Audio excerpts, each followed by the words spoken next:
holiday Monday edition. The Morning Rush will return tomorrow here on News Talk 580 CFRA.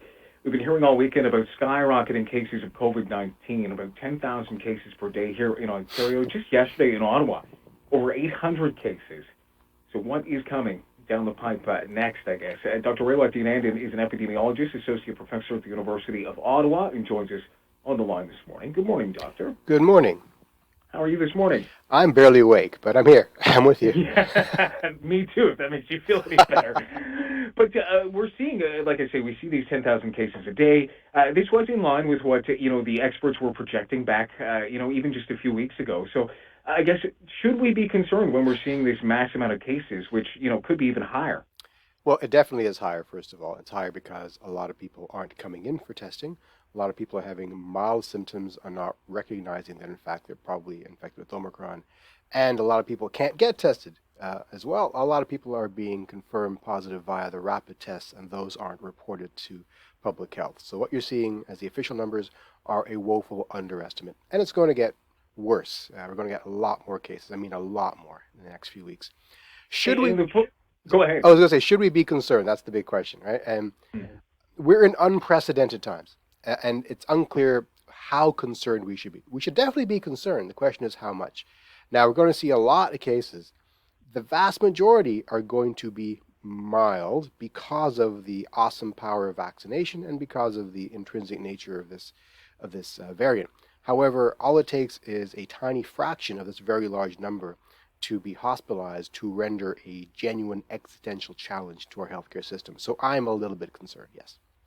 And when you do see, we get the pushback almost daily about, hospital numbers are particularly low. So what does 10,000 cases mean at the end of the day? But are hospitalizations, in terms of as an indicator, does there tend to be a lag behind, the case numbers versus what we see in a hospital? Yes, there's always a lag. That's the first thing. The second thing is, what we're talking here is something called the infection hospitalization rate, the IHR, the fraction of cases that eventually end up being hospitalized.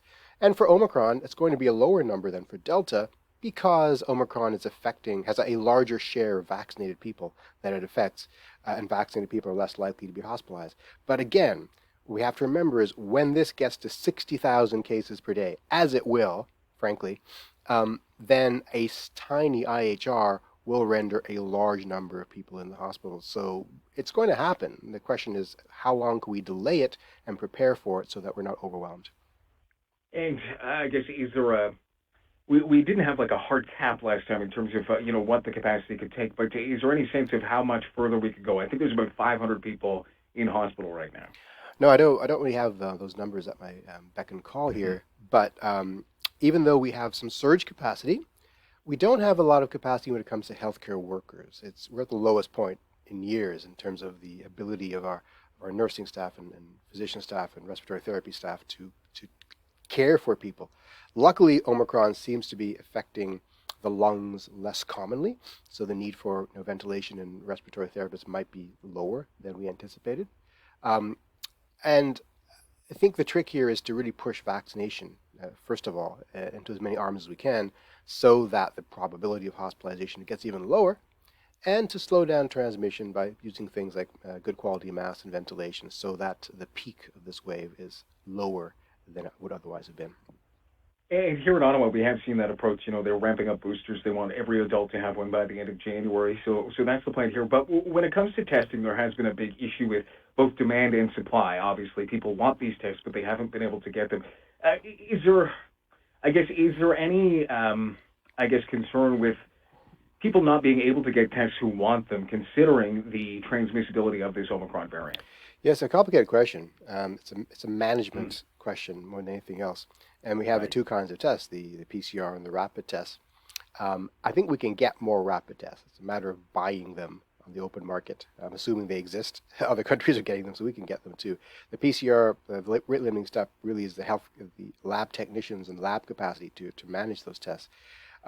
So we have to redefine what the need for a PCR test is. For asymptomatic people who are just exposed to get back to work, maybe you don't need that anymore. Maybe if you're asymptomatic for a number of days, take that as a sign that you're probably not infectious, and that's probably good enough to go back to work. Or if you can get 2 negative rapid tests in a row, that's probably sufficient as well. Some provinces are taking that approach. But the testing backlog is frustrating.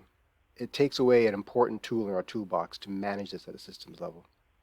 And just from the rapid test perspective, I know just, we're talking about this Christmas in gatherings. This is something we kind of anticipated. Should we kind of have had a better sense of our kind of rapid test supply, a couple of months ago, given, Omicron aside, we should have known that a lot of people were going to gather this year.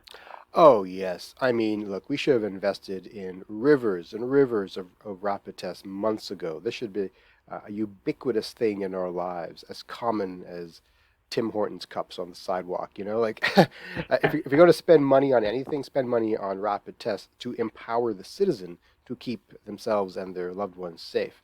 That would have been so powerful right now in the depths of Omicron. But, hindsight is 2020.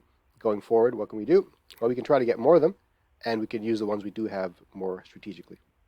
Yeah, fair point. In terms of all of this community transmission that's happening, I was reading a little bit this morning that there is a possibility that all of this activity could, form a new variant of concern, even here in Ontario and in Canada. How likely is that with all of this community transmission happening? I haven't given that much thought. It's always possible. It's always possible. There is a school of thought that holds that variants tend to emerge in infected people who are chronically infected over a long period of time, especially those who are immunocompromised. There is some suspicion that Omicron might have originated, for example, in someone with a depressed immune system who's infected for a period of months. That gives the virus a chance to try some things out. We don't really have that going on in Canada because we protect our immunocompromised quite well. That's just one school of thought. I could be wrong. I'll take that to the bank. So I don't know. It's always possible. But again, our trick is if we avoid serious infection and avoid transmission, then we can lower that probability. It's always possible. That seems like the name of the game in this pandemic. It's just, as we keep going here, do you anticipate, I guess, how high do you anticipate the case numbers to go here? I know it's all a crystal ball, but before we start going down again for this wave. So there's some modeling out of the IHME, the Institute of Health Metrics and Evaluation, that suggests that Canada will see a peak of 200,000 cases sometime in February. That's a staggering, shocking number. Maybe it won't be that high. Maybe it'll be like 60 or 70,000. It's going to be in the tens of thousands. But if we can mitigate that, then that 200,000 peak is not as high. Maybe get down to 100,000, make it shorter but wider so that we're not overwhelmed. But it's going to get very, very high indeed. The good news is that it's going to be a short wave, done before the spring.